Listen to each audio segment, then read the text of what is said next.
Sometime later my body was fully rested, and decided to wake me up. My forehead was feeling awfully cold and wet. As I opened my eyes, I was met with Fluttershy leaning over me. Reliving the memory from first meeting Spike, Fluttershy jumped back and screamed. Her sudden scream gave me quite the shock too, but I didn't make a noise. To find out what the chilly and wet sensation on my forehead was, I slowly moved my hand over and touched a piece of wet, cold cloth. I took it off and studied it with my quite numb eyes. Are you feeling better?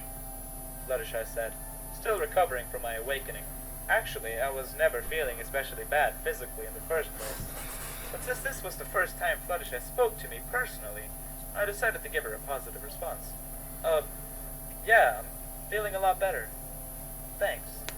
I rose up and sat upright in the bed. As Fluttershy nodded back, as if she was saying no problem, Rarity came up next to her. Fluttershy here has been taking care of you while you were passed out. She is a very good nurse. I could see Fluttershy blush, and I was overwhelmed with adorableness. If that isn't a real word, someone needs to make it one so I can properly describe what I was feeling. I was lying on a hospital bed. For how long have I been out this time? You're in a mental hospital. They need to erase the bad memories from you for you to be fully restored mentally. Twilight's voice responded from my left. I turned my head sideways and the whole gang was there. Wait a minute. A mental hospital? Am I in a mental hospital? Does Equestria even have those? We have one. We are in Canterlot. Canterlot? You took me to Canterlot? What if... I already have. I quickly turned my head to the right, only to be met with the ruler of the sun walking in through the doorway.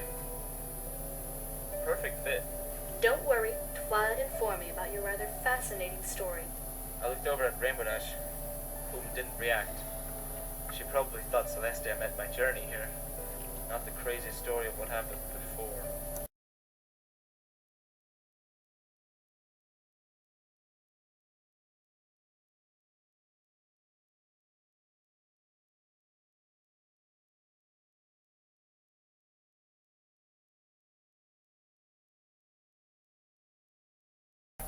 You're an outcast. That's great. So are we. What'd you do, kid?